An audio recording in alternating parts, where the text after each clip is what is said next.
You remember Din Ben Phu? No.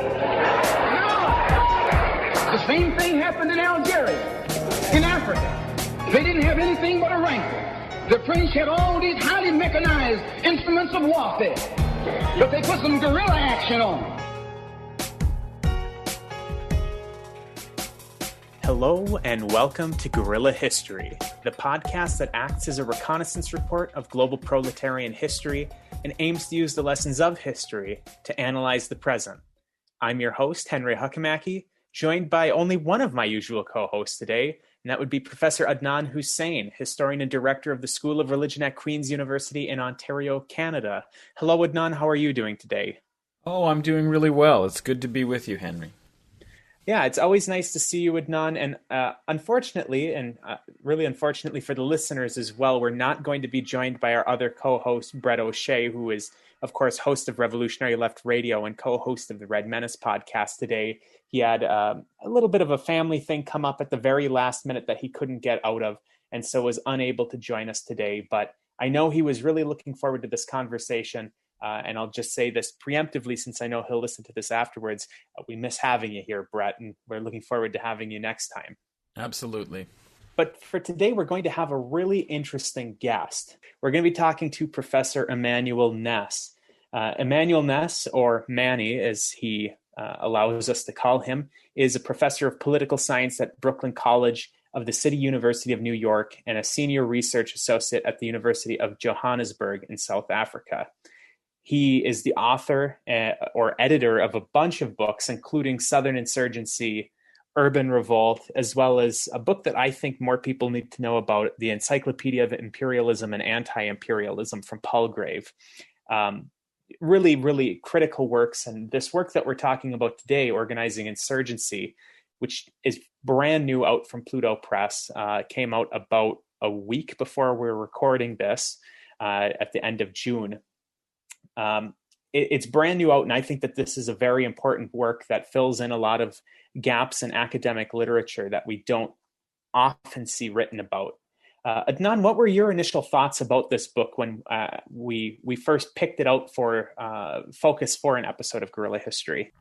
Well, I mean, firstly, I think it clearly deals with key issues of our time. You know, it's not a niche book. This is a book that anybody who cares about how to change our world and to understand how global capitalism is operating in our present day and the forms of struggle that are taking shape against it, I think this would be an important book. It raises key issues and it studies the last 40, 50 years of the global economy, what's been happening in the relationship between the global north and the south, and how, workers have been responding in the global south, and take some case studies that we'll probably have a chance to talk about a little bit more, of looking at workers and, where you can see possibilities for success and where there are, challenges in the arrayed forces of capitalism under through an imperial lens. And I think that's, to me, one of the key contributions of this book, Global Insurgency, is about integrating an anti-imperialist perspective in understanding the relationship between the global south and the global north. And so I found this a really important book that raises a lot of key questions that will be debated and discussed and learned from in any serious conversation about how the lessons of recent history can be converted to liberatory struggles in our own time. Yeah, I think that that's a really important thing to lay out here right at the top. And I just also want to lay out one thing that I make sure that I get to talk about it. One of the things that I think was most important from this is that this book really highlights the limits of spontaneous worker action, worker revolt, and highlights the need for a revolutionary party with a revolutionary platform backing up these worker revolts, backing up unions of workers. There really needs to be an institutionalized party structure of some sort behind it. And it's something that I've long thought about And something that's highlighted throughout this book that's really important. As much as I love the model of the IWW, for example, and I have a lot of IWW comrades who are doing amazing work, and I really appreciate them and appreciate the work that they're doing, but as Manny points out in this book, there are limits to that model of syndicalist unionism without having that institutionalized revolutionary party structure backing it up. And that's something that really comes throughout this book, both in the theoretical section, which is roughly the first half of the book, as well as in the second half of the book, which are these case studies, Adnan, as you mentioned, from the Philippines, India, and South Africa. And I really thought that by using an entire half of the book devoted to the case studies to look at these different sectors of the economy, of course, a lot of these are rural and informal labor. They're talking about steel workers in India who are in an urban environment, but in very rural conditions, let's say, that very squalid conditions, very run down, no infrastructure for these individuals. We're talking about agricultural workers in the Philippines. We're talking about steel workers as well as agricultural workers and mine workers in South Africa. These case studies really are important for driving these points home, because when you see just the theoretical standpoint of, trying to form a union in this way, or trying to advance unions through looking for wage increases first and foremost, rather than advancing a revolutionary platform, without having those case studies that he presents here for an entire half of the book, it just reads like a lot of other theoretical texts, whereas here you really get to see the application of the theory in the real world.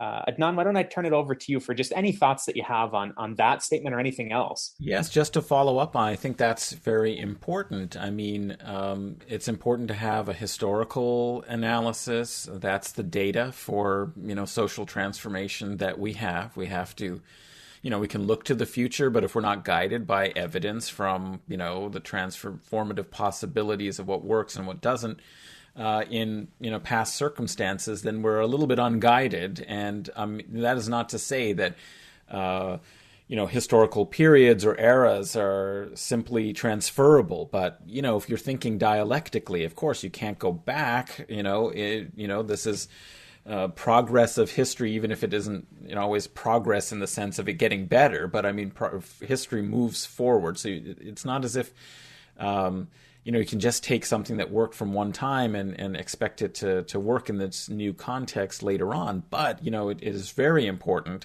to have that kind of material understanding. And these case studies, what's really good is that there are conceptual points that are made, in and through them that are relevant for us to take note of. So you can't just have a conceptual analysis of the nature of global capitalism without embedding it in these examples. And these are well-drawn examples from South Africa, as you mentioned, the mining and other sectors, and looking at, agricultural production in the Philippines, the banana commodities, and in India with metal workers. And so these are representing kind of cases that you can find out more about the details. Now, we won't have a chance, I don't think, to go into all of those details, but it's important to recognize that the book is balanced by having a theoretical and conceptual analysis informed by really close historical analysis. I think it's a really strong, part of, of this book.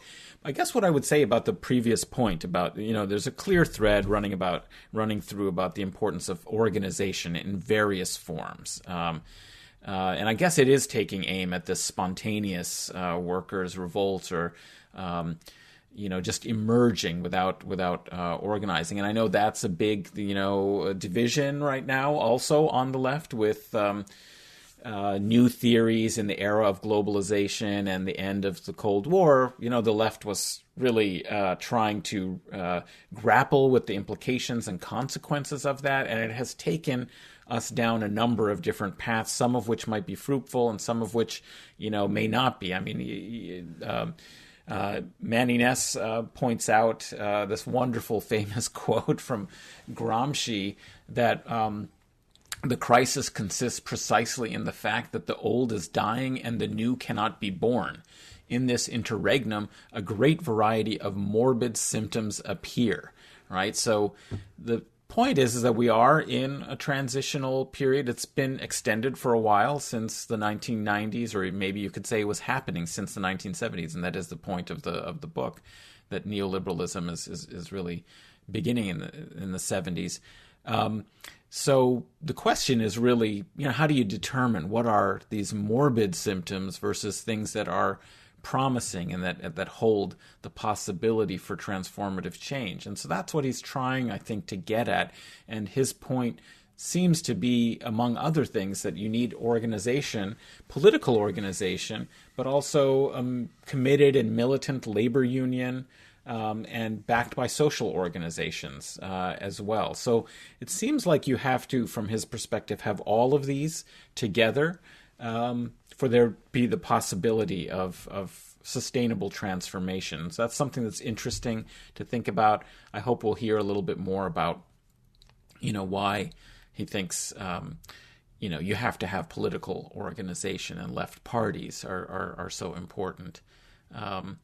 But I guess one thought or question that I had for you is about whether you were interested in this, is how you relate, the question of, growing inequality in the global North with the story that he's portraying here of a radical division between the global North and the South. Now, this might be something that not all, people listening to this, will fully grasp and feel that, well, we need to be engaged in our own, struggles to overcome inequality in our society. I'm wondering what you thought about that emphasis that really shifted point of focus to the system's operation through a perspective from the global South. Yeah, I think that it's a very interesting perspective, and something that we do have to keep in mind is that we have growing inequality, particularly in the last 50 years, in these global North countries like the United States. And the inequality in the United States is at its highest point in, over 100 years at this point. It's obscene. However, the inequality of global South countries oftentimes is significantly worse yet. So, for example, South Africa, which was one of the case studied countries in this book, they have the highest coefficient of inequality of any country in the world. And it's a country that doesn't have the sort of wealth that the United States has. So there's a few things to keep in mind here. One, the inequality isn't only present when there's a lot of capital present. The United States has much more capital than a place like South Africa, and yet inequality is still manifest in a place with a comparatively lesser amount of capital like South Africa. But we also have to consider what the conditions of those people at the lower end of that inequality gap in each of those places is like. So in the United States, again, just for example, or Canada for your case, Adnan, we have obscene inequality. However, if you take the average worker, now, of course, there are a lot of people who are going to be in absolutely deplorable conditions, homeless, living in squalid conditions, no plumbing, no electricity, etc., even in places like the United States and Canada. But by and large, if we're talking about the average worker, they're going to be in that lower echelon of society. They are going to be on the lower end of that inequality gap.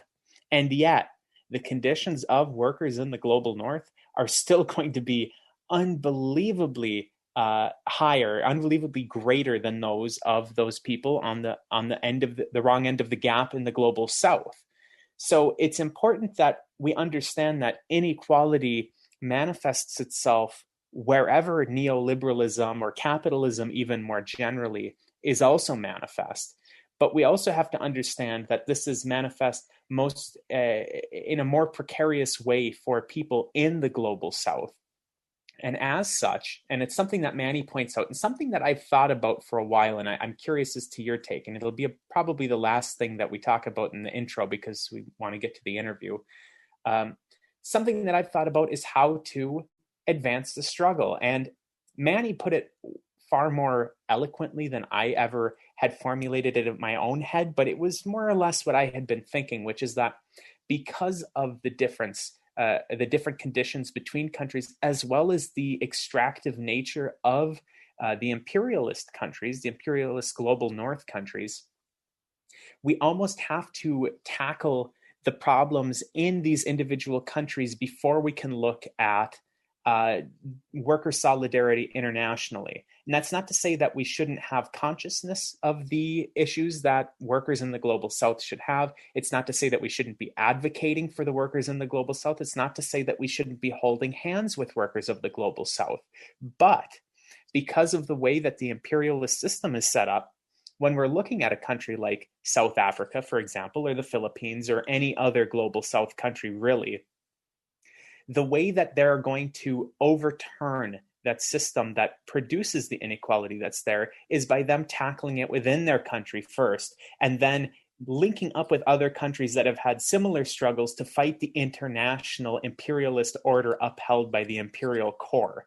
And that was always my feeling on this, although I maybe wasn't able to articulate it quite in the way that I am after having read how Manny puts it, because it's again, more or less the way that I felt. I mean, he and I might have a few differences here or there, but by and large, I think that I'm more or less agreeing with his conception of this order. And I'd like your thoughts on it, Adnan. Well, I think those are very interesting reflections. I mean, I think what I like so much about the book, and hopefully we'll get a chance to talk a little bit more with Manny about it, is that he has a perspective and he has a position on it, and you've just described, I think, basically that position that he has. What I like is that we might have some disagreements, people might have different perspectives, but he's very forthright about articulating that position and then providing his analysis of the evidence drawn from the case studies of historical,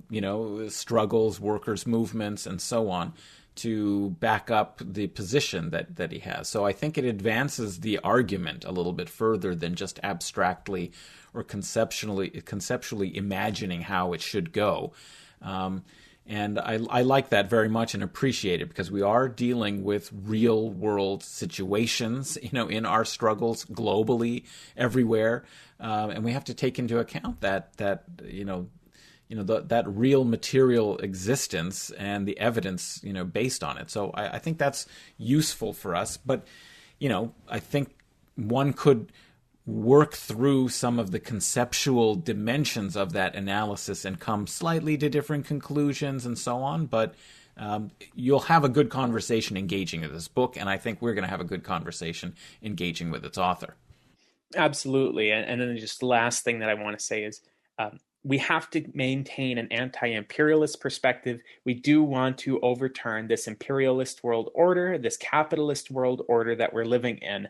I just want to make that clear, because I know that what I previously said could be misconstrued as saying, like, let everybody fend for themselves.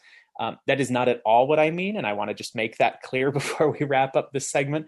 Let's advocate for workers of the world. Workers of the world unite. I'm just saying that the struggles themselves are going to be most successful if they are operating within a national context, in my view. And feel free to disagree with me, listeners. That's just my thoughts on this. I just want to be clear.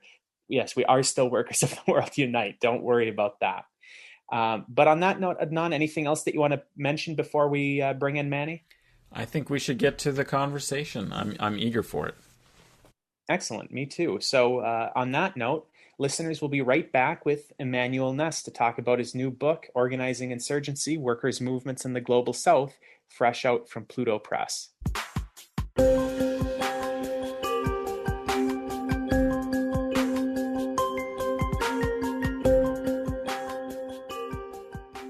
And we're back on Guerrilla History, and now we're joined by our very special guest, Professor Immanuel Ness. Again, the book that we're going to be talking about with Professor Ness, or Manny, is he's given us kindly permission to call him, is Organizing Insurgency, Workers' Movements in the Global South, which is brand new, fresh out from our friends at Pluto Press. Welcome to the show, Manny. It's a pleasure to have you here. Well, thank you for having me, Henry and Adnan. It's pleasure to have the opportunity to be interviewed by both of you. And too bad Breht isn't here. Yeah, absolutely. I know that Breht was really looking forward to the conversation. So before I even ask you the first question, I also just want to make sure that I have the opportunity to thank you for putting together, being part of the team that put together the Encyclopedia of Imperialism and Anti-Imperialism. I think that that's a very crucial project that you worked on and something that more people should be aware of. So people, if you want to look for that, that was from Paul Graves. So Encyclopedia of Imperialism and Anti-Imperialism. So thanks again for putting that together. But now I guess let's open this interview by having you, I don't know, take 5 minutes or so to kind of lay out the central thesis of the book in terms of why you decided to make this book, what the general theme of the book is. And then over the course of the book, and we mentioned this in the intro, but over the course of the book, you use case studies to kind of drive the point of the book home. You use case studies from India, the Philippines, and South Africa. So in the process of laying out the central thesis of the book, can you also tell us why you chose these three specific countries to use as case studies to lay out the story here? Certainly, I'd be happy to. Well, the general theme of the book is one that is rooted in the concept of the significance of political organization. I think that in the last 20, 25 years, the left that has been dominant in the West and that has constituted itself throughout the entire world, really, has completely ignored and in fact dismissed the importance of political party organizations and the way they are structured in advancing the interests of those people who are in living in poverty and living, in very poor conditions throughout the world. So, you mentioned the encyclopedia. We also have an Oxford handbook on economic imperialism as well. In many instances, the people who are poor in the world are subjects of one or another, or had been of imperial states such as England, France, Holland, and so forth and so on.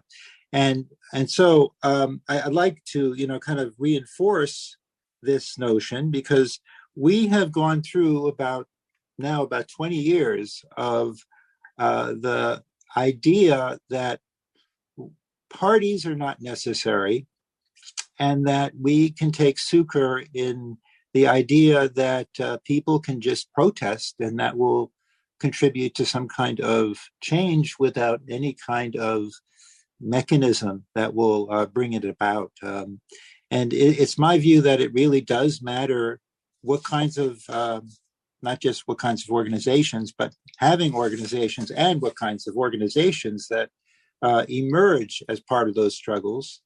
And by that, I do, kind of pay tribute to the revolutions that have taken place of the last, over the last 120 years, as significant, because they did bring about change. They ended significant crises throughout the world. I mean, even before that, the struggle against slavery in this country, as well as more recently the struggle against fascism, which we are now seeing again. That took political movements to do that. It was not done by people protesting in the streets. And my view is that people always protest in the streets, that it's not something that occurs and, suddenly people get the bright idea that, okay, we could change a society. Because without any kind of theoretical knowledge of what is possible, and without any kind of grounding, the transformation will not take place. And, for instance, we've seen over the last 20, 25 years, after the end of the Cold War, the emergence of color revolutions in Eastern Europe, Central Europe, and beyond throughout the world, that are, in my view, fake revolutions that are organized by the CIA and CIA fronts. And so I'm not really referring to those at all. I'm actually referring to revolutions that do have socialism as a major feature within the principles of the organization, that are highly disciplined, that do believe in a form of centralism, a vanguard, that are anti-imperialist, because if we take a look at all the revolutions that have taken place, really over the last 150 years, they've all been anti-imperialist. So, for instance, the Russian Revolution was an anti-imperialist revolution. The Chinese Revolution was anti-imperialist. Even the Iranian Revolution, there was a communist element to it, the Tudeh Party. It was also anti-imperialist. And so I think that we will see revolutions in the years to come. And I think that we will see socialist and communist revolutions. And so, within the nomenclature of the left, there's a tendency to eschew anything that says communism and so forth. And I actually think that a communist form of revolution is what is necessary to bring about change, one that is democratic, one that arises from the working class. If I have a little more time, I could speak to the three countries. I'll just speak briefly. I picked them because there is a concept that Marxists, Leninists have used. People like Stalin and so forth, Mao, and it's called the weak link. And these are countries that are particularly exploited by imperialism and can do very little outside of engaging in a revolutionary transformation. And so I also think that each of the countries I chose, the Philippines, India, and South Africa, have the possibility of transforming into something that's much more profound than, and one that, has some kind of resonance to those revolutions that, we speak of, I think fondly in most instances, the Russian Revolution, the Chinese Revolution, and so forth and so on, even the Cuban Revolution. There was a leadership, there was a vanguard, there was a form of democratic socialism, there was a guerrilla struggle, and so forth and so on. Oh, that's the name of your show, right? So I think that those are some of the features that I looked at in each of the examples. So I'll follow up briefly. I've got so many follow-up questions, but I've got to make sure that I let Adnan speak. The first thing that I guess that I'm going to have you just explain briefly to the audience, in case they're completely unaware of the concept, is unequal exchange. So can you briefly talk about what unequal exchange is and the role of unequal exchange in the book? Because of course that is basically the entirety of the thread that this story is relying on, is this unequal exchange between the imperialist core countries and these periphery countries that we're looking at in these case studies. So can you just lay out what that concept is for listeners who are unaware of it, and then talk about the importance of the theory of unequal exchange within the work? Certainly I can do that, Henry. Unequal exchange was a very dominant mode of thinking in the 1970s. One of its major proponents was Guerrilla Immanuel, who no longer really is that well known, but he's respected by many people who look to a revolutionary transformation. And very much in the Maoist tradition, I would say. And unequal exchange was a belief that after 5 centuries of imperialism and so forth, there has been essentially a pillage that has taken place throughout the world, especially the vast majority of the population of the world, 80 to 90% of the world lives in the global south. And those are the subjects of imperialism. So as a part of that process, if we take it fast forwarded to the present day, the degree to which the products, the labor, the natural resources, and so forth that are produced in the global South or the Third World are not traded for an equivalent amount in the North. In other words, the workers in the South do not get the or reap the benefits of capitalism in any way whatsoever. In fact, they're the victims, and they are the most highly exploited segment of the working class. So just to give you an example of this, in the case of the Philippines, but also many other countries like the Ivory Coast, Ghana, and so forth and so on, Ecuador, there are commodities that are produced through the exploitation of labor in plantations. Today, we still have plantations. And in those plantations, you have workers who make something like 10 or 15 cents an hour. And that's at the high point. And they produce, they produce bananas, they produce tropical fruits, they produce pineapples, and you name it, that are marketed in the North, usually the most high quality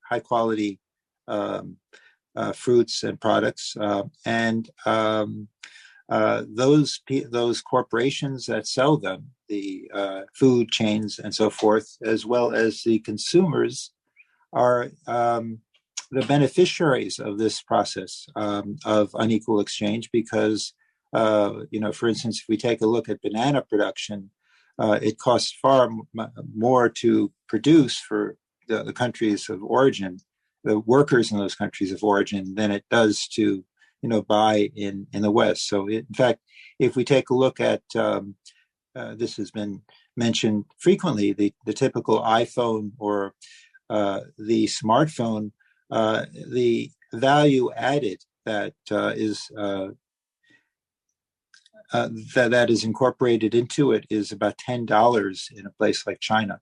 So the phone is really produced for $10 in China, but that doesn't take into consideration countries like the Democratic Republic of the Congo, where coltan is produced, as well as other precious metals that phones would not be able to be produced without, and many other products. We see the incursions into Bolivia, the coup that took place in 2019, and so forth, that are examples of the efforts of imperialist countries to continue to essentially take the resources of the global South countries and use it for their own benefit. But it's not just resources, it's also labor. And so unequal exchange primarily addresses the question of the kind of what is the value of the labor that goes into a product in third world countries, and concomitantly, what is the price of the good? So if we take a look at automobiles, for instance, many people may not realize this, but automobiles are very cheap in the West.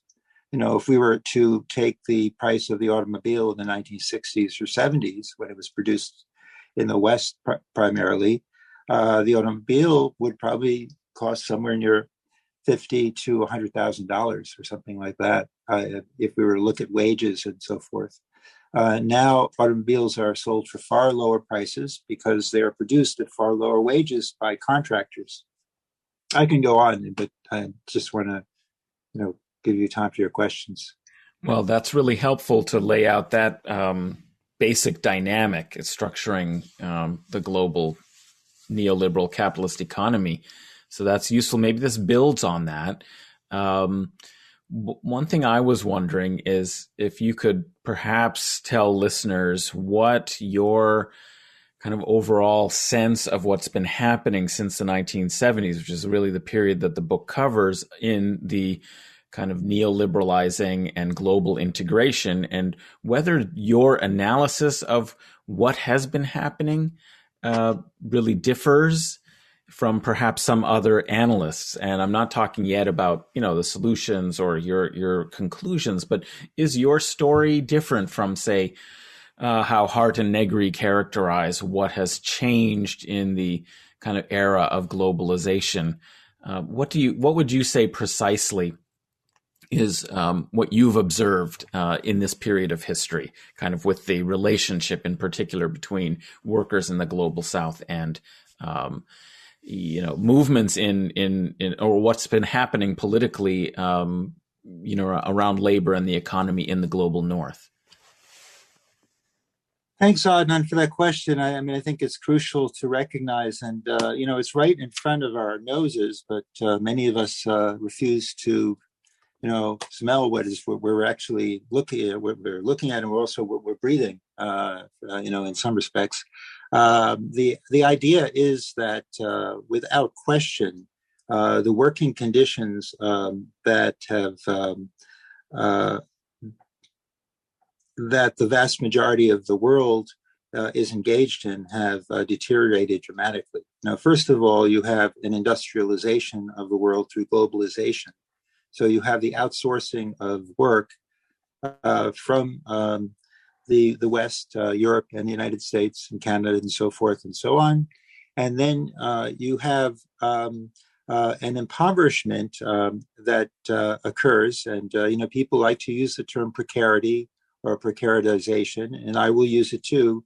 And I agree with the position that precarity is really primarily a concept that could only be used amongst countries that are subjected to the imperialist power of the United States or other countries in Western Europe, because to a large extent, the conditions under which people work in factories, and today we have more factories than at any time in the history of the world, more industrial workers than at any time.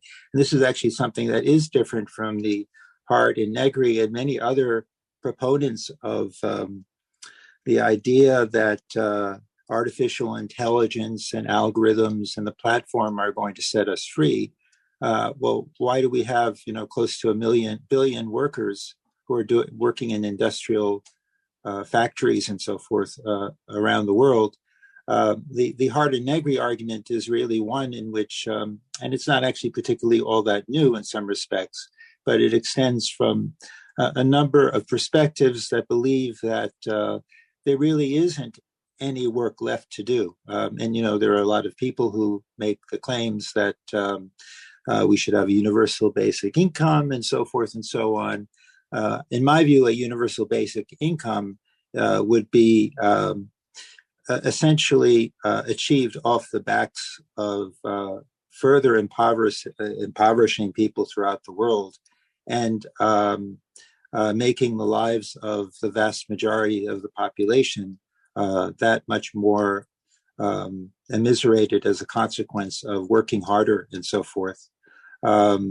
Reducing, as was pointed out by Henry in his question earlier about unequal exchange, that we would have even further unequal exchange if there were universal basic income and so forth. Hart and Negri and their ilk, amongst them others that believe in the idea of work is have fun, stop doing work, are primarily really not looking at in any way the vast majority of the world. Their focus is on the developed world, and I include both the capitalist class as well as the working class in the developed world, because we have a certain degree to which a labor aristocracy exists in the United States, Canada, and Europe, that are also, or who are also beneficiaries of the vast inequality that exists in the world. So I think I'm part of a intellectual tradition that has emerged over the last 10 years or so that rejects capitalism that believes that artificial intelligence and new technology is not really setting people free. It's not improving the conditions of workers. I can give specific examples of that. When you see people who are making, I'm not, I'm. You can't make this up. In some respects, you could actually, but I'm not making it up. 5 cents an hour or 10 cents an hour, less than $1 a day, working in many instances for 18 hours a day. I have a very serious problem with that, and I think a lot of scholars do as well. I mean, there's historians that deal with this question. Jan Breman from Europe, Amsterdam particularly, has done some significant work on, how the emergence of industrialization in the global South has been at the expense of the vast majority of the population. And this is why it's so critical that we have social organizations to challenge the status quo.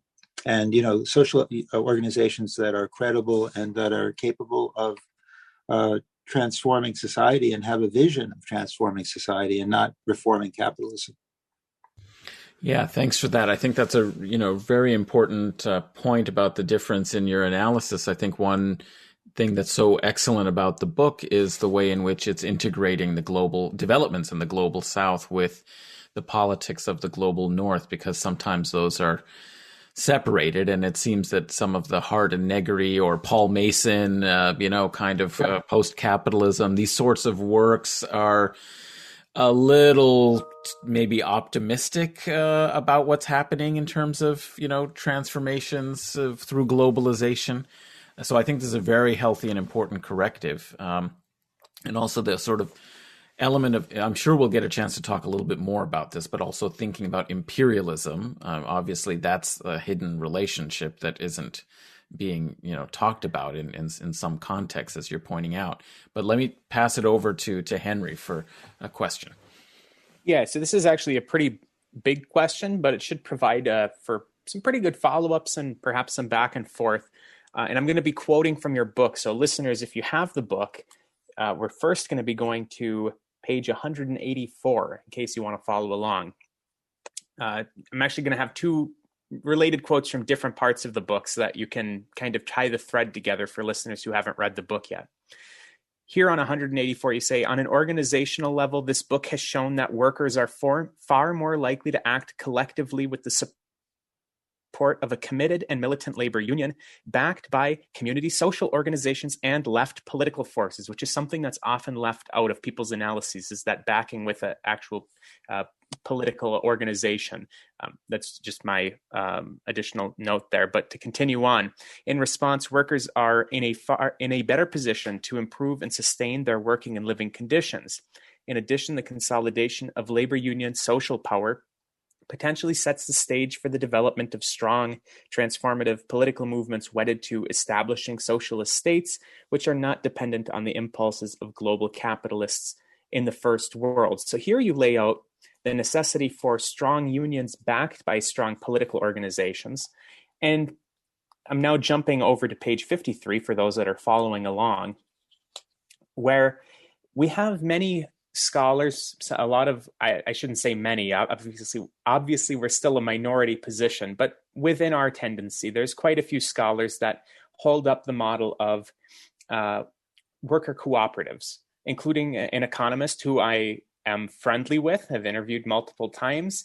And worker cooperatives certainly are a very interesting model and one that has a lot of promise. But as you lay out in the book here, they can be very, very problematic. So, for example, you lay out here, as such, the promise for workers' control over industrial enterprises is subordinated to reformist demands for higher wages and better working conditions within the context of a capitalist economy. Even if workers seize control of a factory, they remain subject to the profit-driven exigencies of commodity production within the capitalist market.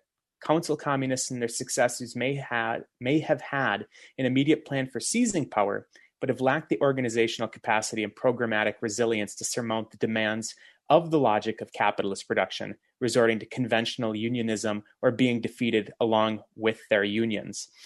So I guess what I'm driving at with these two quotes, and what I'm kind of going to open the conversation here with, is, can you talk about how your study has found that you need that political organization backing these worker movements and backing these unions in order to prevent that backsliding that almost inevitably happens if you don't have that strong backing from a political organization? And can you also talk about how that plays in with the worker cooperative movement in some of these case studies, thinking of the Philippines specifically? Yes, absolutely, and very, very prescient points that you have raised that we can talk about for quite some time, but I'll try to limit my response to the specific question. I believe very strongly, it's not just a belief, it's actually based on empirical evidence, or what I would prefer to say, ethnographic research in various areas of the world. Where I've seen many different workers' movements emerge.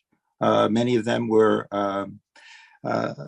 leaderless, and others had leaders. And in each of these countries, we have examples of that, but it's probably true of virtually any part of the world where you have organizations that are mostly leaderless.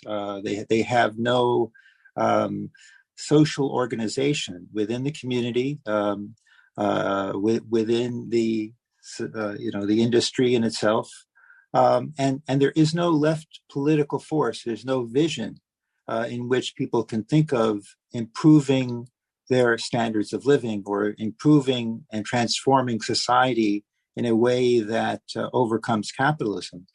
And you did. Adnan brought up the work of Paul Mason, Hart, and Negri. I would add, Nick Skirnek, and amongst others, whose scholarship is very interesting in its own right. But they believe that liberation occurs as a consequence of not having to do work anymore. When they completely ignore the fact that even in the most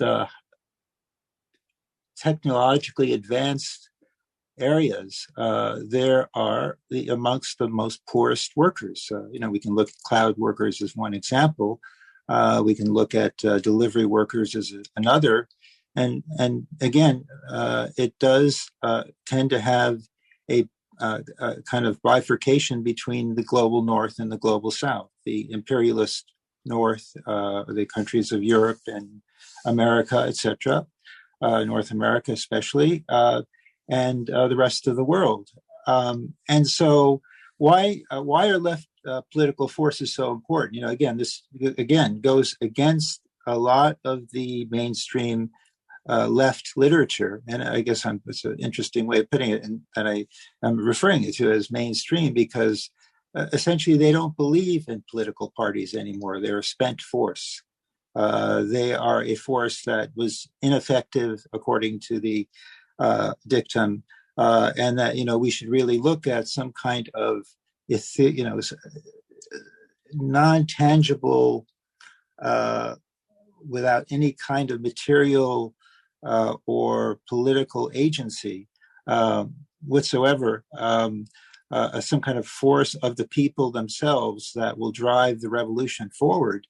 I mean, that's nonsense. I mean, it's just simply nonsense. When we take a look at worker subjectivity, it is not created by themselves. It is created by a view that they can transform the world into one that will improve, not just improve their standards of living and sustain them and so forth, but will transform the society. And so that does mean not dependent on the first world. So in each of these cases, and in most every country of the global South, again, 80 to 90%, and that's putting it on the low side of the world, lives in the global South and live very close to poverty or in poverty, despite the hype about the end of poverty that the UN puts forward, that people do not want to see the transformation into capitalism itself.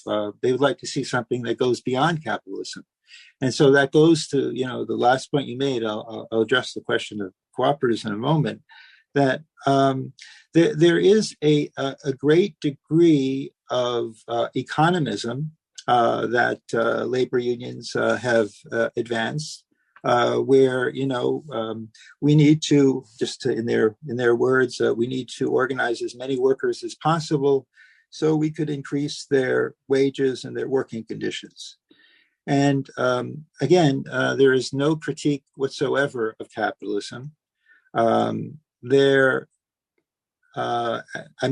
at the points where they were most militant, capitalism was never questioned or sought to be eliminated in any way. It was how we can get our share from the capitalist system, and in fact, to a large extent, workers in the global north, many of them, I should say, are part of a labor aristocracy that benefit from the exploitation of workers in the global south. Of course, we do have a large share of poor people in the global north too, and we can get to that if you want to discuss it. But I would say that by and large, there is a dynamic that is north-south, where people's lives, are, I guess, cut short in every single way. So for instance, in a place like Indonesia, you have a stunting rate, and that means that people cannot reach their height and their body weight because they were not nourished between the ages of 0 and 8. At some point, you just cannot sustain that and reach your height and your weight and so forth. So they end up being very weak and poor. They work far more arduously than people in the global north, and so forth and so on. So, who wants a reformed system of capitalism to exist? And I think there's a romanticism amongst some of the scholars who have dominated the literature, the autonomous, the people who believe in technological socialism and so forth and so on, that the world is transforming, and they're just completely ignoring the vast majority of the South, of the population on the planet. And of course, this is not a new phenomenon in that sense that people have ignored it, but it is something that is increasing in the contemporary era. And that's why I think it's very important, that people like myself are challenging this dominant perspective. Now, on the question of cooperatives, Manny, may I butt in for 1 second, very quickly, just follow up on that last point, and just very briefly before we switch over to cooperatives. Is your conception of this mass movement backed by a political organization the same as Rosa Luxemburg's mass strike, or similar to Rosa Luxemburg's mass strike? How do you situate your conception of what is needed in relation to the conception of the mass strike as formulated by Rosa Luxemburg? Thank you for that question. Interesting. I would say it completely diverges from the mass strike. And I say that because the mass strike has no political organization, really. It's about the workers rising up, and they rise up, but for what? To what? For what purpose? And that somehow there's going to be this magical transformation into socialism because they're rising up. Well, I'm sorry, people have been rising up for the last several centuries, and there hasn't been, with the exception of the Soviet Union and during especially the early years under Lenin and Stalin. And China, especially in the early years under Mao, and a few other places where, in fact, the standards of living in the sense of education, life expectancy, literacy rates, food intake, the rights of women, and so forth and so on. I can just give you, just a few examples of them, of real benefits that took place in a very short period of time that were advanced in the Soviet Union in its early years, which was also fighting initially against 19 countries that had invaded it after the revolution took place, including the United States, as well as fighting fascism and defeating fascism. And yet, at the same time, they were able to create what I would say, an egalitarian society by 1950 and so forth, that is probably incomparable in the world at this point today. And, the fight against fascism was one that was I know it, as Lacerda points out, and I agree completely, it's probably one of the most important, if not one of the two most important struggles of modern history, in my view. But just getting to the point again, with respect to Rosa Luxemburg and the mass strike, the book doesn't really deal at all with anything related to organization. It essentially argues that the workers are going to somehow, and they do, I think she's correct, they're going to rise up, but something magic is going to happen and they're going to choose socialism. Well, they may not choose socialism. And I think that's something that people who are, socialists should recognize, that, you have to educate people about socialism. You have to inculcate ideas about atheism, to give you an example, and Darwinism. I've seen this these kinds of movements around the world where, people need to know that, the world has a history to it, and that history is one of exploitation. And to understand it, you have to, over a period of time, I think, become scientific in your analysis. And, this is also another thing that bothers me. They'll say that, okay, you're engaged in this kind of classical socialist analysis, which I'm not in a certain way, and others are not. What I'm really doing is actually, revealing the fact that, we can, to go back to the work of Engels in some respect, that utopias do not exist, and that utopianism is, really a form of religion in some respect. The idea that you can achieve a perfect a communist society is a utopian idea. And so, people would say, well, why are you even a leftist? And I would say, not only am I don't really care what people call me, but I would argue that this is a communist and also a scientific perspective that believes it is rooted in social justice, that has to be achieved actually through class struggles that are organized by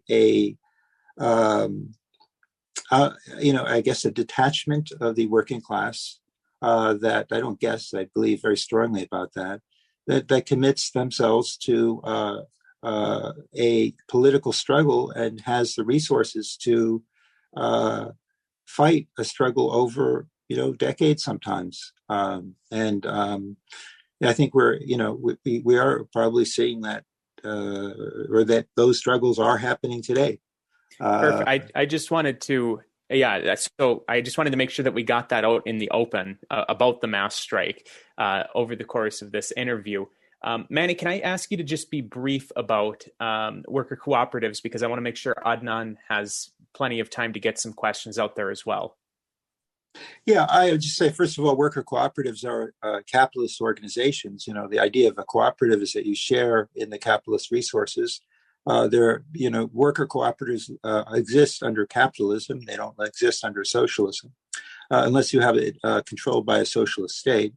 They are, traded and so forth. If we take a look at Mondragon and so forth, on economic exchanges and so forth, they fire workers.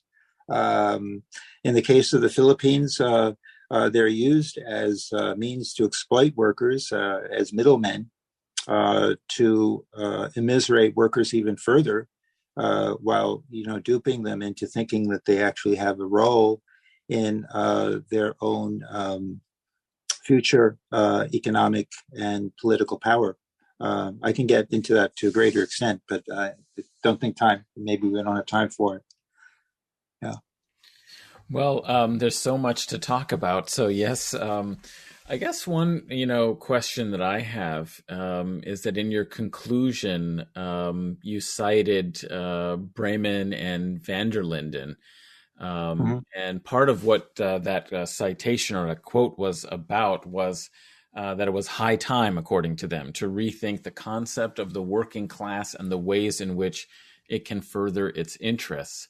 In part, some of the conversation we've been having has been revolving around rejecting some of the kinds of new left theories that have emerged under neoliberalism and in the globalization post-Cold War, and saying that they've gone too far in this suspicion of political organization and political leadership as concomitant, or at least a component that's necessary for worker liberation. So I'm wondering, actually, what do you take, if you want to expand on that? What kind of rethinking of the concept of the working class did you see as necessary, and what were you trying to accomplish? At this moment, how would you see that looking like? What's your concept of this, of the working class? Well, you raised a lot of questions. I think that we are seeing, first of all, just the initial part of your point about Marcel van der Linden and Jan Breman, amongst other scholars, they are moving in a direction that views the world as divided. A former colleague of mine, Zach Cope, has written a book on the divided world between the North and the South. It's and he's several other works he's worked on that subject, and I think that this is the historians that, as well as the social scientists who study the history of the world, have begun to recognize that it is not just one that encompasses the 800 million people who live in Europe and North America, but it encompasses the 8.5 billion people who live in the world. So we're talking about 90% of the population again. And so I think there is first of all, from an intellectual and academic perspective, there is a reassessment of how we have to look at workers. And one of the factors is that there is a vast oversupply of labor in the global South, which contributes to their exploitation and low rates of pay.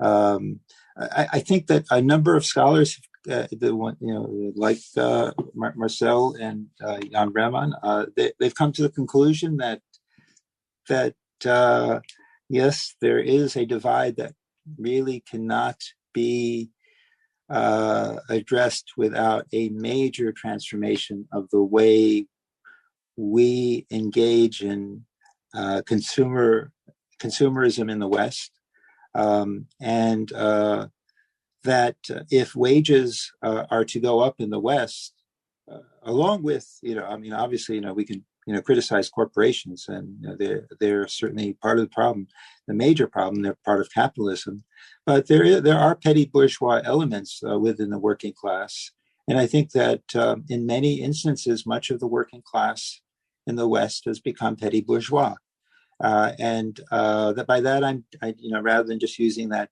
terminology, I'll say they've become comfortable. 2 cars. Of course, people are struggling, and I can give you many examples of that, and I study that even in the West. But there is this dynamic in which a vast majority of the so-called working class, Engels writes about this, Lenin writes about this, Hobsbawm writes about this. There's a long intellectual history about the labor aristocracy, that they have become the problem to a large extent. and that if we are going to, raise wages in the West, and we mentioned, for instance, the universal basic income, etc., that is going to be coming at the expense of the further impoverishment of workers in the South, or the population in the South.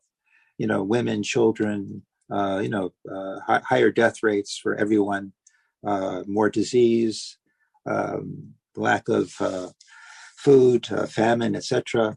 And so the world really cannot survive on the enormous inequality that exists between North and South. It just will not be able to survive that way. So that, as we speak, there are all these programs that are stimulating the economies in the North, doing nothing in the global South whatsoever, in the aftermath or in this stage of the coronavirus pandemic. And these stimulus programs are intended to, help populations that have been hurt. I do agree that there has been a decline in living standards, and maybe not a decline in living standards, but a greater level of inequality in the North. That's true, maybe by about 2% over the last 30 or 40 years, and in certain places like the United States to a greater degree, but not that much greater. But if we are going to have another New Deal, so to speak, for workers in the United States, and that might include a Green New Deal, by the way, that will come at the expense of workers and the vast majority of the population in the South, because they're going to be producing all the goods that are not, we raise the question of unequal exchange, but that are not accorded the proper value in the international economy. I mean, we're just touching the surface with respect to Immanuel's work, our Gary Immanuel's work. So I just think that that's a very, I guess, a somber note to put forward. But I think that we really have to recognize that, workers in the West, as well as the population as a whole in the West, are really beneficiaries, not just of a system of 500 years of imperialism, but imperialism that has existed, that is actually increasing through the post-colonial societies and semi-colonies such as the Philippines, in which the extraction rates are just growing and growing. And just think of the 250 million people who are permanent migrants around the world, who have really no homes whatsoever, international migrants. That excludes about 1 billion people who are internal migrants around the world. So we're dealing with tremendous crises that are affecting the working class. And this is a working class that actually does mobilize, does engage in strikes. I actually wrote a book earlier called Southern Insurgency that dealt with this question. And, I think the missing point was that, we could celebrate the strikes as much as we want. And isn't that wonderful? Yes, it shows that people are willing to fight back when they have very poor conditions.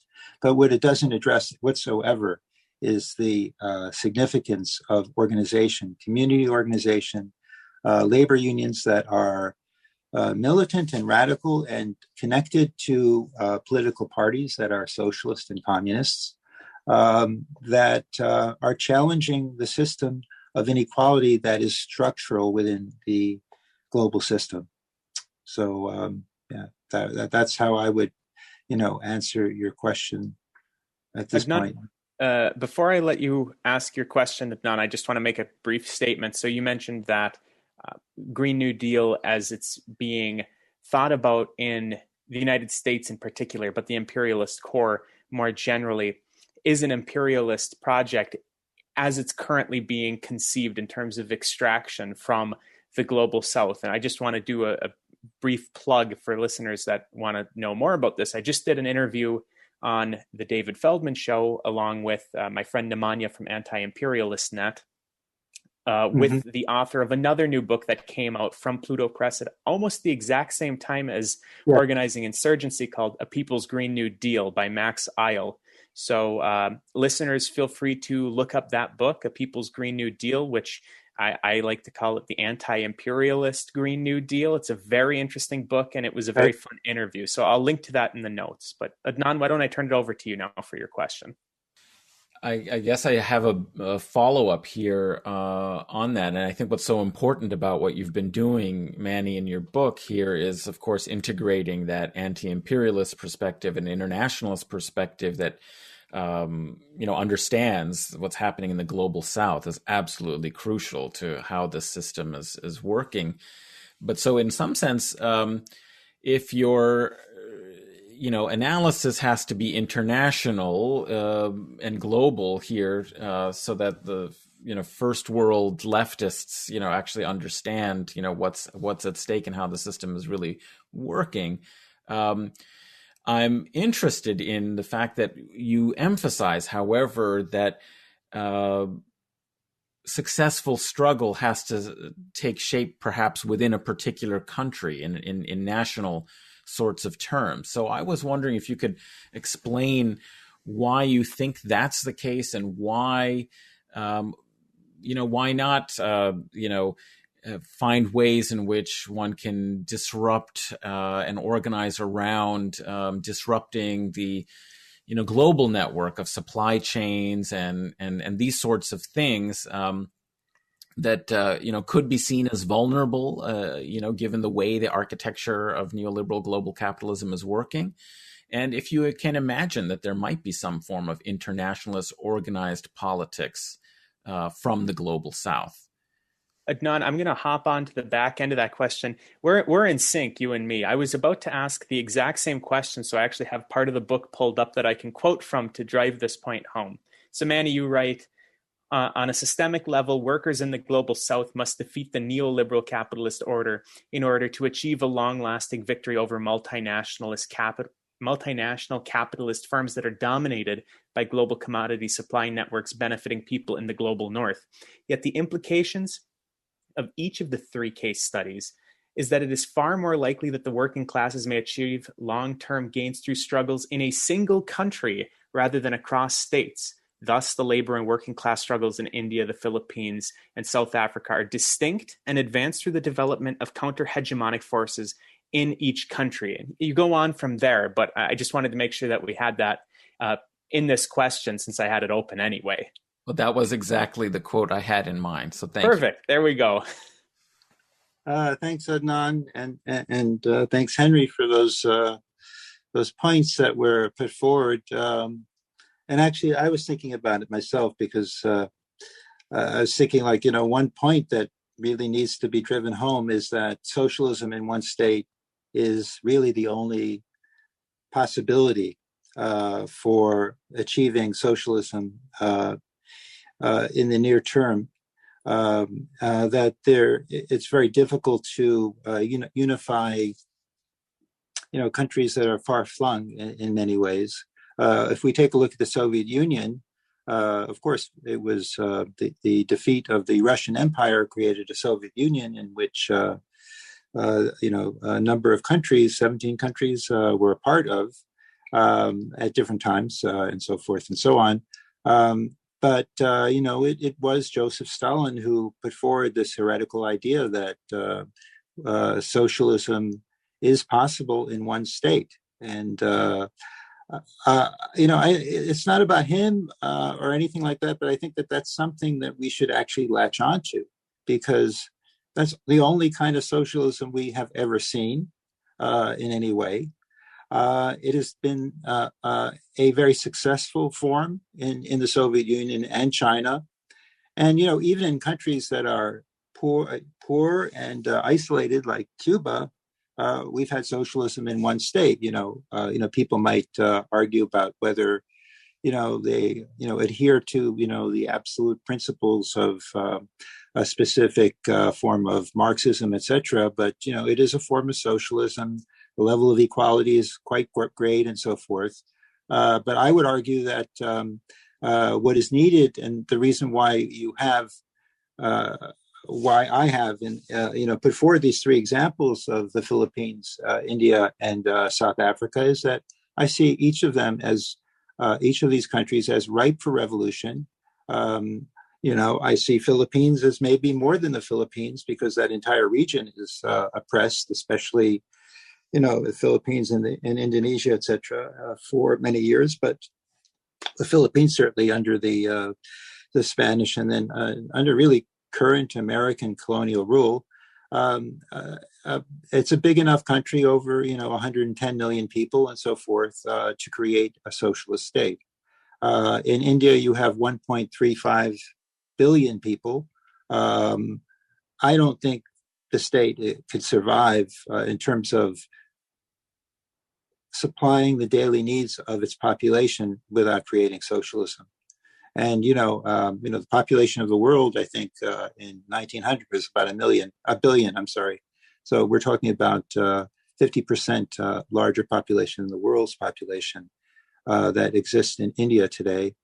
And I view South Africa as Southern Africa, which should be more of a region that should be able to consolidate all that natural resource wealth that happens to be in that part of the world, and to be able to dominate it in a way, because those resources were taken away for hundreds of years, at least 150 years in the case of South Africa, with respect to diamonds and gold and so forth. But hundreds of years, the Spanish, the Dutch, the British, and the French, etc., etc.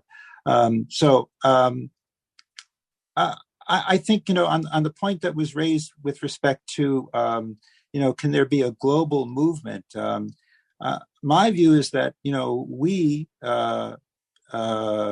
Americans, Europeans, wherever we're from, who are better off, should support these movements, and that we should provide whatever kind of resources that are possible, outside of the NGO model, of course, that will advance the workers' movement in the Philippines, the workers' movement in workers' movements, I should say, in India and in South Africa, which are in some cases developed, and there fits and starts and so forth. But make no mistake about it. We often think of, India is a capitalist state. Yes, it is a capitalist state. The Philippines is a capitalist state. South Africa is a capitalist state. But when you go and talk to the average person on the street, and you ask them what they want socialism. They want a powerful party that they could latch onto and say, this is our party. This party represents us. It advances our interests in a democratic manner. In fact, democratic socialism is the only way that, really democracy can actually take hold, because it expresses the ideals of the workers and the aspirations of the workers, and it puts them into force, as opposed to systems that shift from one to another based on the idiosyncrasies of, bourgeois elections. So I would, make a very strong case that if we look at the history of the last 100 years, the examples that we have, if we're historians and so forth, are socialist countries in one state. Have they made mistakes? People can say they have made mistakes, but not as many mistakes as capitalist countries have done in terms of killing people and destroying civilization in many ways. Just take a look at China during the 19th century, and I can go on, and we can have speak for hours about imperialism. But the point again would be very clear that socialism in China had succeeded dramatically in improving life expectancy, in eliminating famine, yes, it was violent, and that's problematic. But that's the way change takes place. Unfortunately, it's the way that change only takes place, because right now the greatest form of violence is perpetrated by the United States and other imperialist countries around the world, who are arming rebels, who are engaged in various forms of warfare, drone warfare, etc., and as ways to maintain economic and hegemonic power over the world. So I just want to make the point about logistical workers, which was raised by Adnan. I have investigated them, and I do think that they're sort of like choke points. It's actually the terminology that I used with a colleague of mine, Jake Ali Mohammed Wilson. Those are, for instance, workers who are in the docks, who can stop ships from sailing to, let's say, Israel, and advancing their economy. They could, stop, providing ships that are army, transporting arms, etc. They could also stop the supply chain of consumer goods to the West. Potentially for a period of time, but I don't think for very long. And I don't think it's in their interest to do so either. So, I mean, many of these workers are high-wage workers, but on the other hand, many of the workers are also low-wage workers. I also want to make that point, who work as delivery workers and transport, Amazon products in various communities and so forth.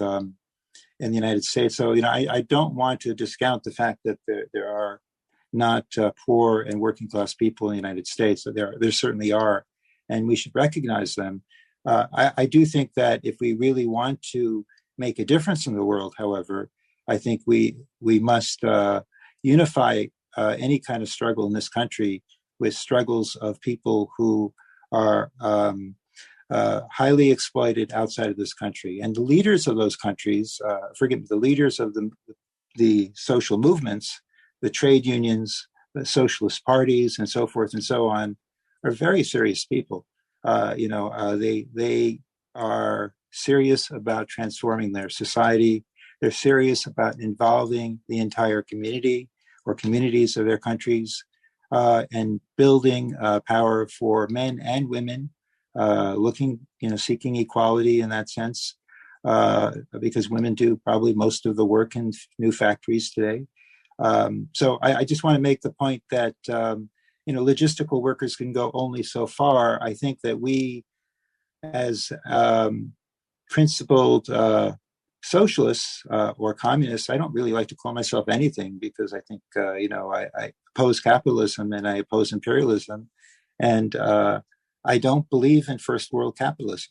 Forgive me, first world socialism. I think that that's another form of exploitation. And I see the literature really that we've read over the last 20, 25 years talks about we should achieve first world socialism. And the Social Democratic Party, the Democratic Socialists of America are one of them. Not every person in that party, of course, but they want to create a system in which you have, socialism for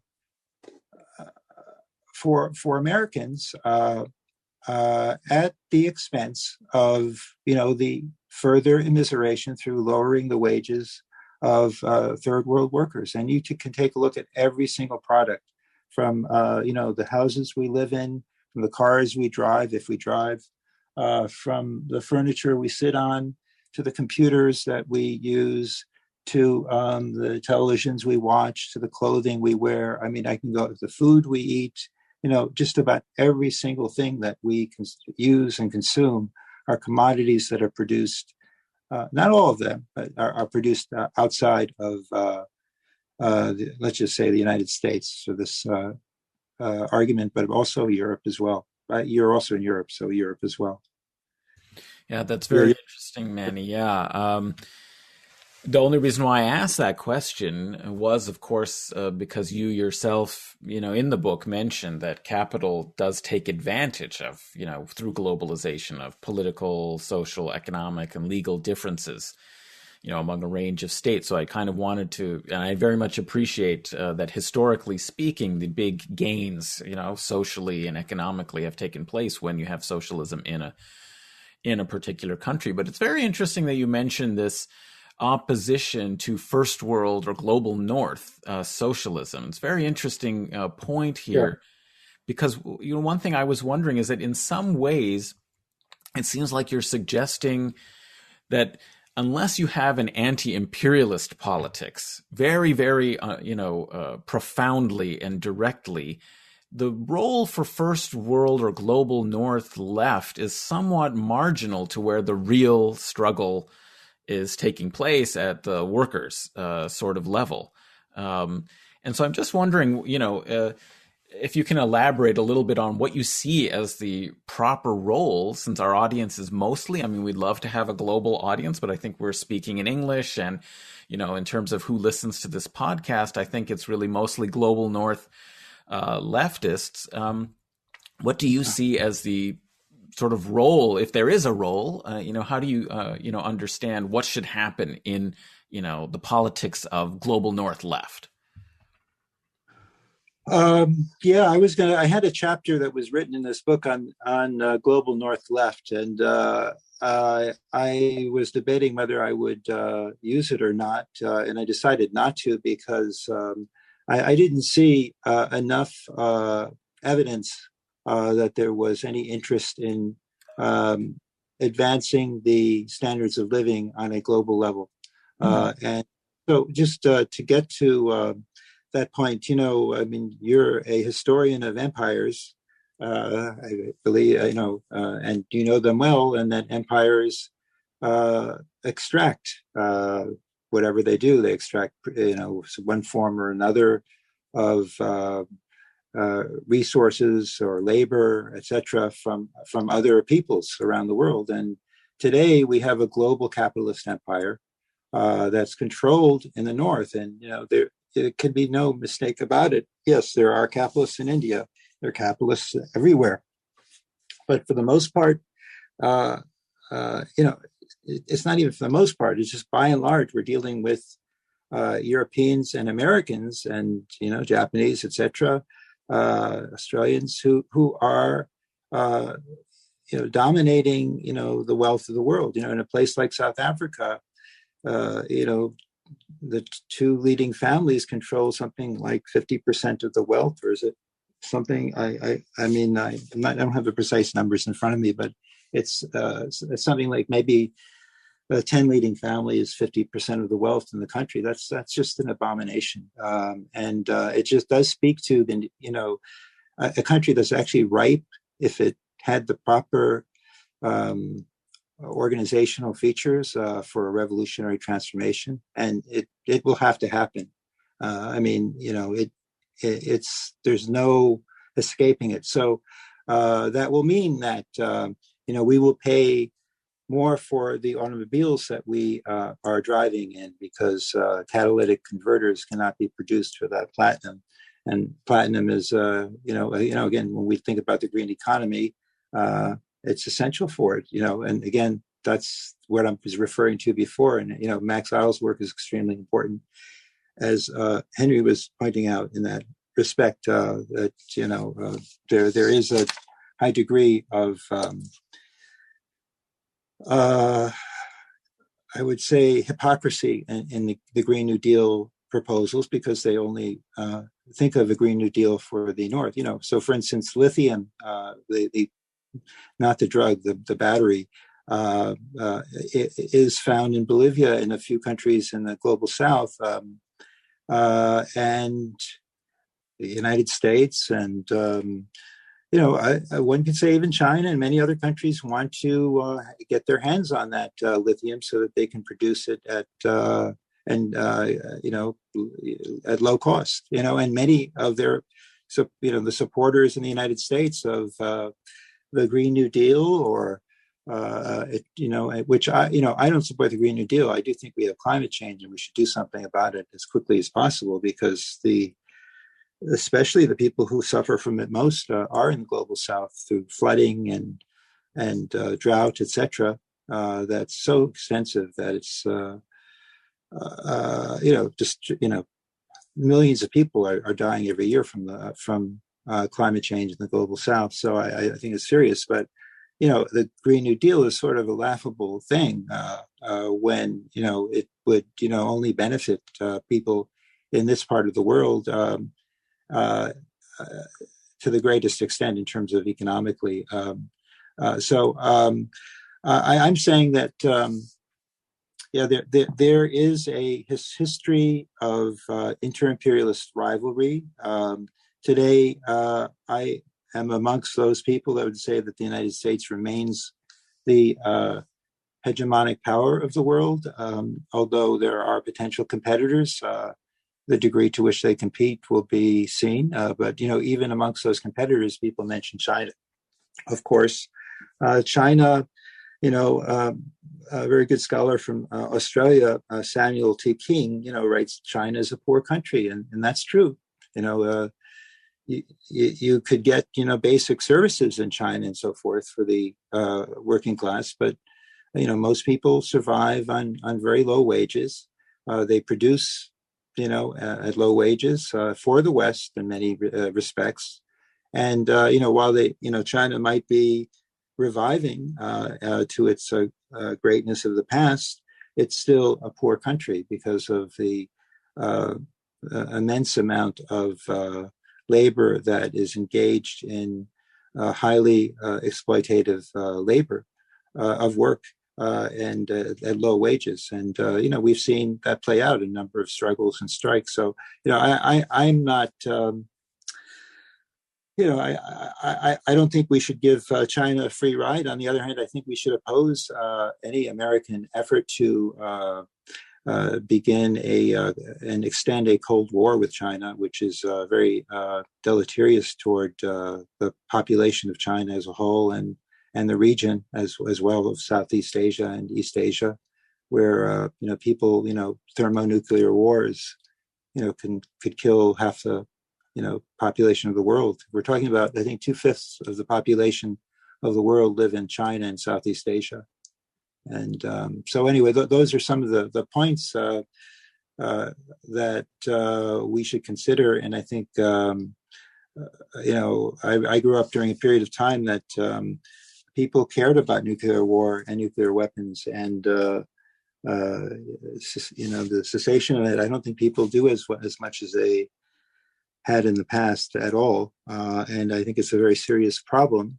And at the same time, I don't think that certain countries should give them up because I don't think that the United States should be, as well as its competitors, should dominate control over the military might on the planet. I think that's a very dangerous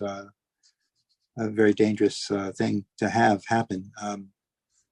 So I'm really going a bit off topic, but I am speaking to the point of empire and yes. The fact that we do have imperialist struggles that the United States is trying to foment. By creating new wars on the boundaries of Russia. Again, I have no love lost for Vladimir Putin, but many of these wars, if you read the literature, have been fomented by the United States, and they do so again as well with China in the same way. Not to say that there aren't problems, but the United States is very powerful and remains the most powerful country in the world. That may change, but I don't think anytime soon. That's my position.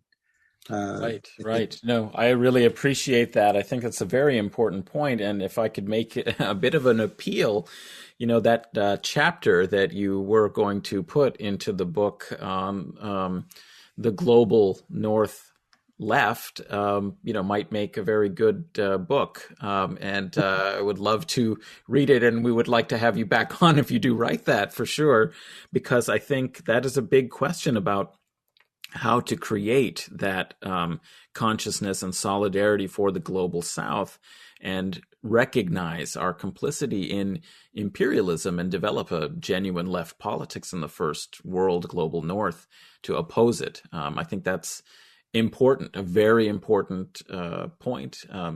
So I hope you do write that. And I have already written a number of chapters, but I just haven't published it yet. But I just look at the the research that I've done. What people care about, the left cares about in this country. They care about improving which aren't bad things necessarily. Improving healthcare access, and, improving education, etc. Eliminating, climate change. I mean, no one can really disagree with those objectives, but they seem to be very parochial and don't really have much to do with improving the lot of the planet as a whole, which is, really suffering and when I say the planet, I'm referring to humanity on the planet. Yeah. At level, I think greater. I mean, philosophers have spoken about this extensively. Thomas Pogue, amongst others. It's almost unspeakable. The differentiation in the standards of living between Europe and the United States and North America and the rest of the world. It is unspeakable, in fact. And we talk about other events that have taken place in the 20th century. We had fascism. It was very important to defeat it, as it is even, today, any element of it. And it's possible they could come back. But I think that, if we look at, historians might say the 21st century, is marked by neoliberalism, which I don't see going away very quickly without a struggle. And that's why I appeal to socialism in one country, not for any person, not for any ideological perspective, but I just think it's possible. And it's been the only way that socialism has actually been achieved. The other point should be made, and maybe I am getting a little ideological here, and that is that we have not really seen socialism take place in the global North at all. With minor exceptions of the Nordic countries where they had social democracies, which are essentially capitalist states with high welfare components to them. And but I think people are going to look back who are living, hopefully living 200 years from now, and say, "Boy, that was a really outrageous century in terms of the way humanity treated itself." People who had power had extracted so much from the global South, I think far more than even the past 5 centuries, that it will become, I think, one of the most important conceptual ideas historically, along with slavery, the destruction of indigenous people, fascism, and so forth and so on. I think the structural poverty that is created through imperialism will and is and will become much more important in the years to come. I just want to, so we're going to have time for one short question left, but before I get to it, I just want to mention, since you mentioned the Nordic countries, that, certainly the social welfare programs that they have make life there very comfortable, but it still doesn't question the structure that we've been talking about between the global North and the global South whatsoever. Let's just take Sweden for an example. Sweden has a long and bloody history of operating mines all through Africa, very famously so, and still have mines present in Africa where they're extracting incredible amounts of profit in exploiting the workers to a tremendous degree with very, very poor working conditions for those individuals. And there's no talk about it. Meanwhile, how are they funding their social welfare programs? One of the big things that brings in money is the VAT on their arms industry. So arms that get sold to other countries, and in a lot of cases, countries that are destabilizing global South countries or are in the global South and are in the middle of bloody conflicts, ethnic conflicts, national conflicts, whatever. The VAT from those arms industries in Sweden are funding the social programs there. So yeah, Yes. it keeps the lives of the people in Sweden, for example, but the Nordic countries in general, very, very Absolutely. nice. But it is not questioning this relationship. That's not the question I have. So this is, we're very, very short. It's a brilliant analysis, Henry, I have to say, because it really does speak to the relationship between militarism, exploitation of natural resources, welfare states. Well, thank you. I appreciate that. But we're very, very short on time, Manny. So I'm going to let you allude to one thing that plays a very important role in the book, which we didn't get time to talk about. So just allude to it very briefly so that the listeners have a reason to pick up the book, and then just give 1 or 2 minutes worth of closing remarks in terms of what you want the listeners to take home. So what I want you to allude to is the rural question. I think that it's something that we've kind of neglected, both in this particular episode. We haven't really talked about it specifically, but in terms of from an analytical framework, people have stopped looking at rural workers because we consider the world to be urbanizing. And your book very much shows that to not necessarily be the case. We have to pay attention to these rural and informal workers. So just very briefly allude to why I made that statement, and then give us 1 or 2 minutes of take-home message before we wrap up. Crucial question, and actually, it makes me think more about the whole point, which I think is very, very clear. Mike Davis reported in Planet of Slums in 2004 that the world had become more than 50% urban, and that would be an ineluctable trend that would continue into the future. What is missing in that, and I know that Mike Davis recognizes that to be the case, that much of the urban areas, or most of the urban areas in the world, are really rural areas that have been constituted as cities. So you have populations that have been displaced from their agricultural communities and so forth. They've migrated to urban areas because they cannot survive in the rural areas.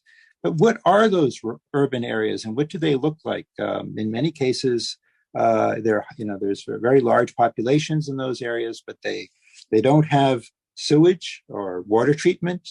They don't have electricity. They don't have roads. They don't have education. The housing, the housing that I see in the middle of Delhi, you have, 4 or 5 story flats with people walking up the stairs on ladders. This is a kind of, urbanization that they talk about that we should be so hopeful for. In addition to that, the major point is that we have more rural people in the world today than at any point in the history of the world. So that at the same time as the world is becoming more urban with those kinds of workers, we're not talking really about workers who are moving to New York or Chicago or Paris, etc., London. We're really referring to workers who are moving to places like Jakarta, Chennai, New Delhi, and I can go on and on and on. Many cities in China and so forth, but especially outside of China, Dhaka, etc. South Asia is one of those places, but also Africa as well. These aren't really cities. These are really places where you have agglomerations of people who live in substandard conditions that are even worse than rural areas in terms of supplying services. So there are 2 points. One is that the world is more rural now than ever before, in the sense that more rural people live in the world, 3.5 billion people at least, pushing higher. And so we have 4.5 billion in urban areas. Of that 4.5 billion, I would say about 2 billion of that population lives without water, clean water, without proper nutrition, without medicine, without clean air, which is a very important factor, without healthcare, and so forth and so on. So that I would argue that people who are living in rural areas were doing far better than they are today in underserved, decrepit urban cities of the global South. That are, no one. I mean, I've got to be honest with you that no one wants to live in. No one would want to even stay there for a period of a day or two, unless you're in, going from a limousine to limousine. It reminds me of Thomas Friedman's, one of his books that he put out, and forgive me if I'm going over time, about India being the competitor to the United States, which is the most laughable thing that one can imagine. He probably, had blindfolds on while he was, because I traveled to many of the cities that he did in India, Hyderabad, Bangalore, etc. And he was talking about these high-tech centers. Yes, they're high-tech centers, but, you're talking about, 3%, 5% of the population at most that are beneficiaries of that. He completely neglects 95% of that population that are living, not great lives, and I'd say 75% that are living in abject poverty, without, living in shacks and stuff like that, and that could be destroyed overnight by rain or a hurricane, etc. And yeah. Unfortunately, we're out of time, but it was a fantastic conversation that we had with you, Manny. And as Adnan said, any time that you put out some future work, we'd be more than happy to bring you back on the show. And hopefully Breht will be available next time, because I know he really was looking forward to the conversation today. But listeners, again, our guest was Professor Immanuel Ness, who wrote the brand new book from Pluto Press, Organizing Insurgency, Workers' Movements in the Global South. Thanks again for coming on the program, Manny. Listeners, we'll be right back with the wrap-up.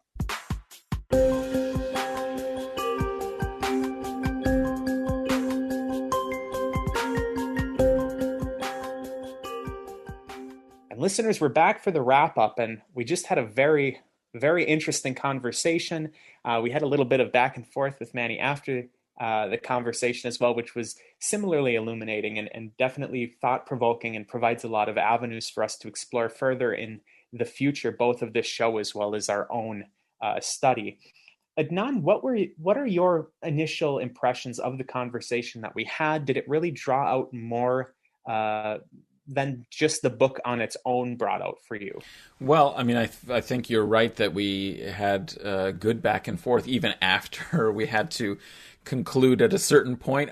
These questions on the most important issues facing the world, of course, are potentially unending, because there is so much to talk about, and there's so many implications to understanding how the global economy is working and what the pathways towards overturning capitalism might be. So that said, so if we didn't cover some component, I know we gave short shrift a little bit to a question you raised about the implications and importance of understanding the rural context and informal labor as opposed to the more organized, formal urban labor context. And that's just Adnan, you mind if I hop in for one go brief right second ahead. there? Because I just on the rural question. So again, just to back this point up, and then I'll let you continue for as long as you want. But as you mentioned, we didn't really have time to talk about it during the interview itself, but it is a very important question within this book that's talked about at some length.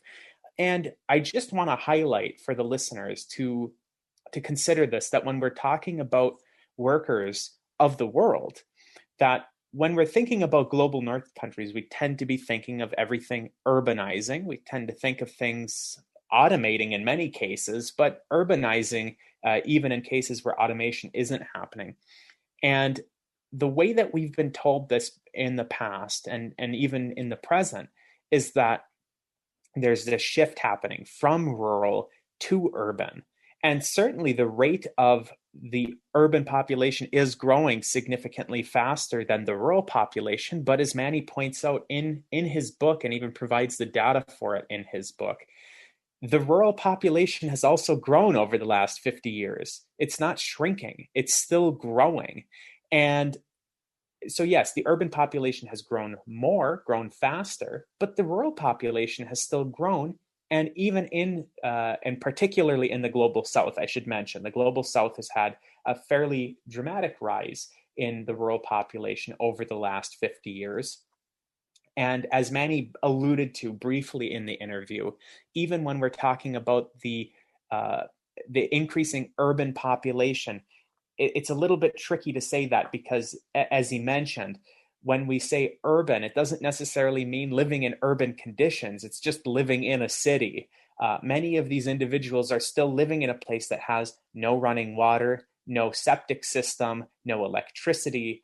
These are the same conditions that these people lived in when they were living in rural conditions. They're just now packed into these tin can houses like sardines. Urban, but the conditions of life haven't really changed to that significant degree that we're typically thinking of when we think of urbanized workers.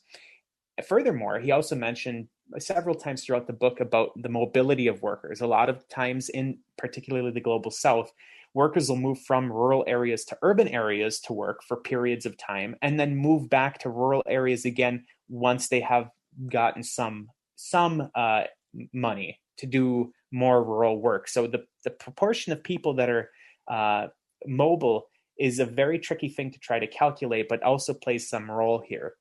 So it's important that when we're thinking of workers, we don't forget about these rural and informal workers, because the way that we've been told this story for the last, however many, I guess, decades at this point, is that you can kind of not even worry about analyzing rural workers and informal workers, because as time goes on, it's becoming more and more urbanized. So to analyze the labor movement, we have to analyze the urban labor movement.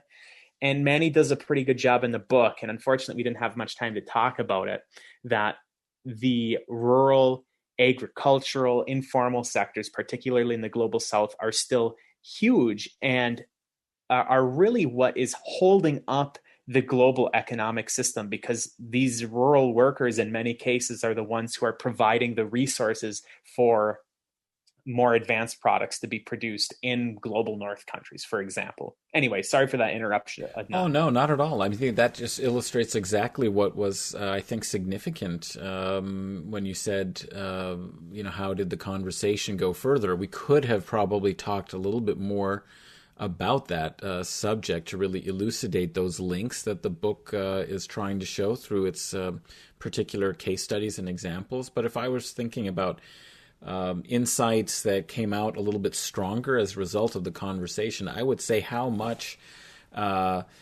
Manny's perspective really does emphasize, I think maybe you picked up a little bit more on it, how much it does emphasize the importance of politics, of political organization, of a party that's dedicated to supporting these militant labor unions and social movements, but basically represents at the political level the project of a revolutionary transformation and is willing to engage in capture of the state, and to contest that those really do, have to work together. But he really wanted to emphasize that. And that was kind of, that was interesting. Now, that might be controversial, and he definitely endorsed certain, previous examples historically from the earlier part of the 20th century of, those kind of classic party politics, and those revolutionary movements. The question is under what shape can these, take place now? I mean,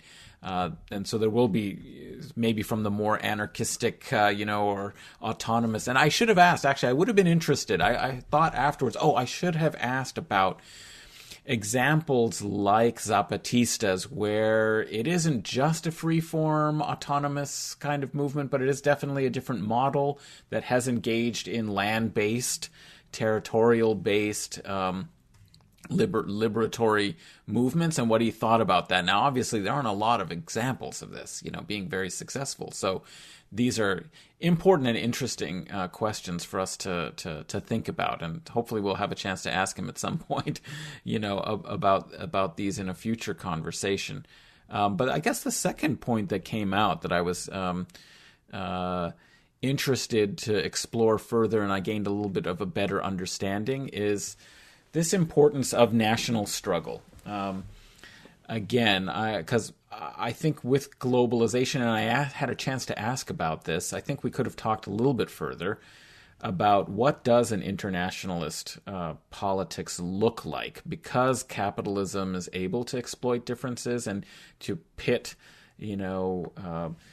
global South countries against one another, and blackmail them, and of course to index the ideological use of the whole, monetary system and trade system, with these global institutions like, the IMF and the World Bank, that there are ways in which any attempts to implement at the national level, like nationalize industries or to implement some of these socioeconomic transformative policies, those countries are punished, and capital leaves and goes somewhere where it finds a comprador, class that was willing to cooperate, at the national level. So that seems to be a tension that we really need to think a little bit more. I like how his examples show possibilities for being able to resist this, but that's some field where I think we could think more. And I was really interested in his remarks during this episode, during our interview with him.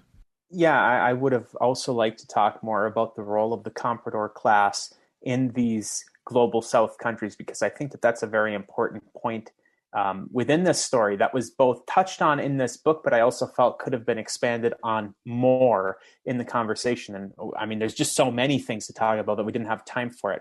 But Adnan, as you were talking, it reminded me of another point within this book, or I guess 2 points, and I've pulled them up.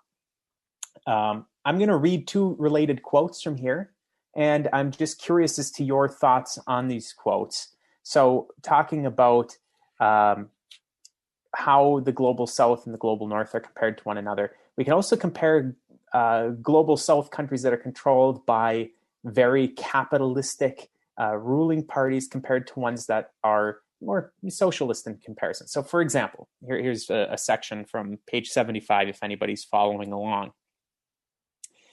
In contrast to other developing countries, it's in quotes, like the People's Republic of China, the Indian government has typically not invested capital in infrastructural projects to expand production, but has depended on a large reserve army of labor in manufacturing, whereas a rural surplus value has been realized through their super exploitation. In this way, the dominant strategy has been for small and medium-sized industry to compete through low wages, long hours, poor and unsafe working conditions. And he also, and now jumping back to page 42 again for anybody that happens to be following along, he says, while labor militancy indisputably coincides with the flow of capital, the case studies in this book show that labor militancy also occurs in manufacturing, agricultural, mining industries with low level of capital subsumption. In this way, capital and also capitalist profits do not require spatial or technological fixes to generate profits, but rely solely on the super exploitation of labor. Now, I found this to be a very interesting point because we tend to think of these technological, spatial, temporal fixes in terms of how to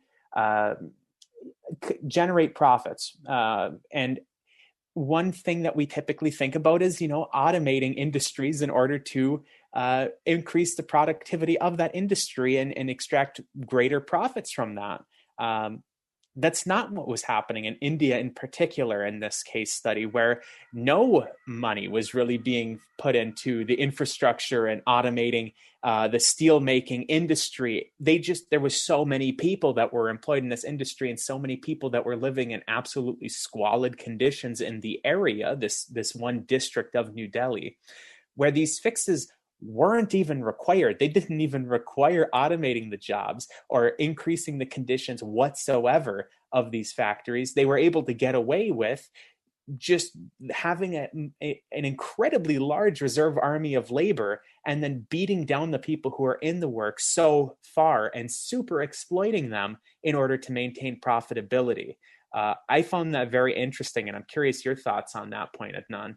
I agree, and that actually is something, if we'd had more time, we should have discussed, because I think this goes very well with our previous podcast, actually. I think T-War, a history of capitalism in India and China, which is to understand and recognize that the pathway by which first world global north societies have followed capitalist development doesn't necessarily mean that it's going to work in exactly the same way elsewhere. And we think that just because this transformation has happened and we're in this particular stage of capitalism and capitalist organization, that this is just going to be globalized. And maybe these other parts of the world haven't caught up yet, with the full standard of living being raised and so on, that it's going to happen. And then we'll have different questions and issues to have to deal with as a result.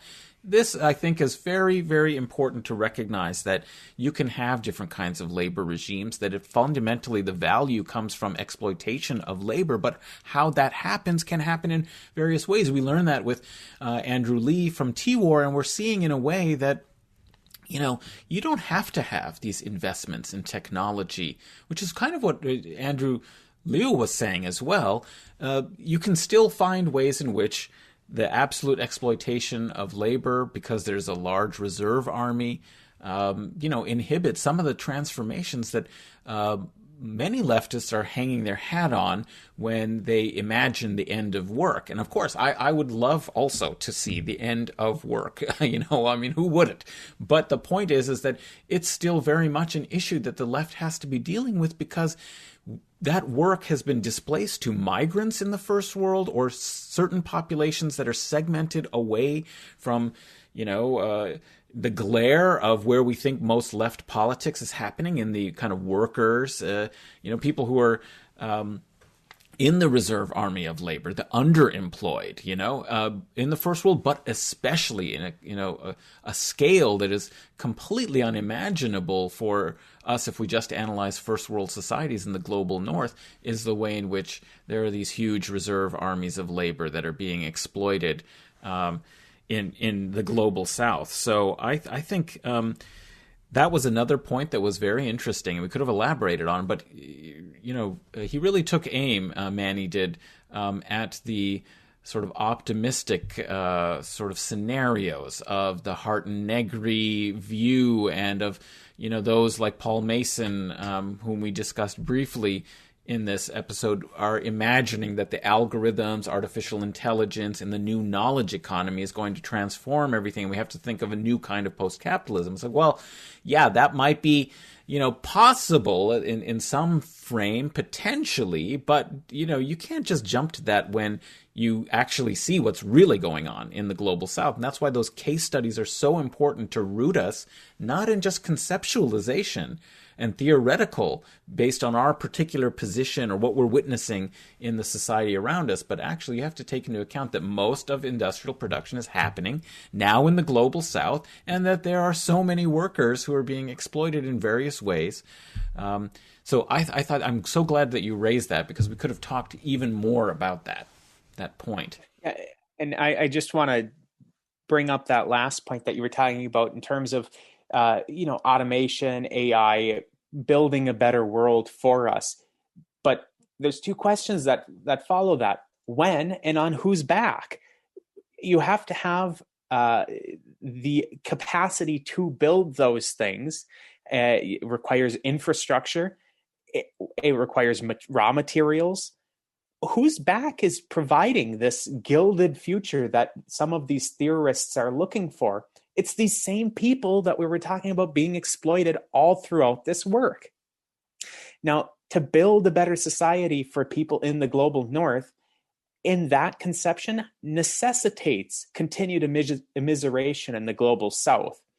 And I think that what is crucial for everybody that's listening to this podcast to realize is that as we're thinking about worker struggles and union labor struggles and how to organize workers, we have to take an anti-imperialist view of this. We can't just take basically a global north chauvinistic, imperialist core chauvinistic view of how to get these things done. We have to care about workers globally. And this is calling back to the thing that I said in the intro.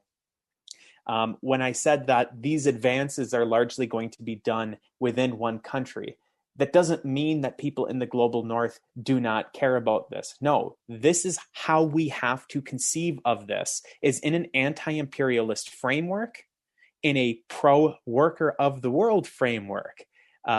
It's important, it's crucial for us to do that. If we don't do that, we're going to be perpetuating the same system of exploitation of individuals in the global south that we're currently seeing.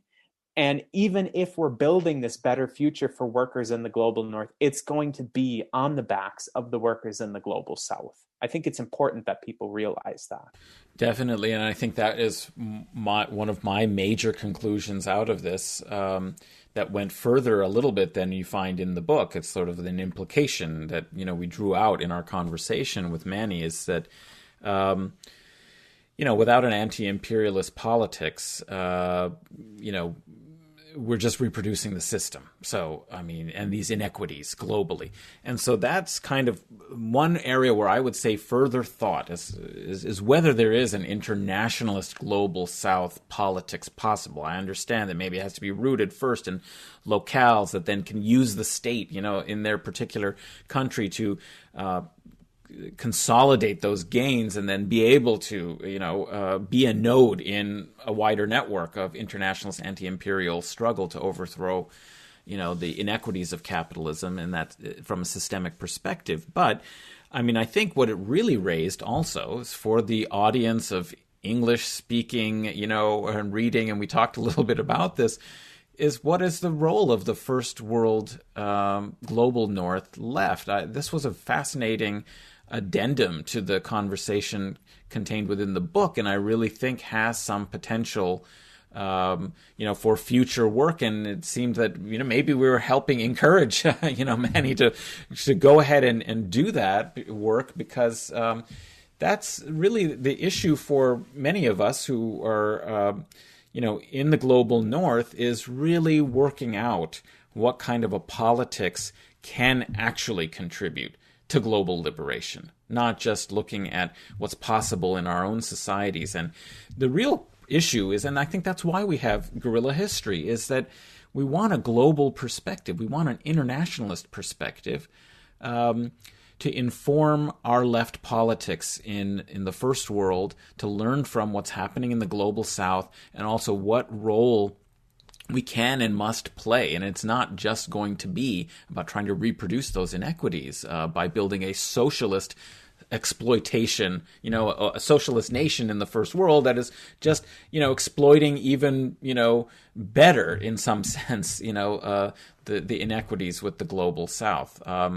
If we're actually dedicated to liberation, it has to be humanist on a broad global scale, and that's the only recipe really ahead for us. So that'll be, I think, a very interesting thing to keep thinking about as we go forward.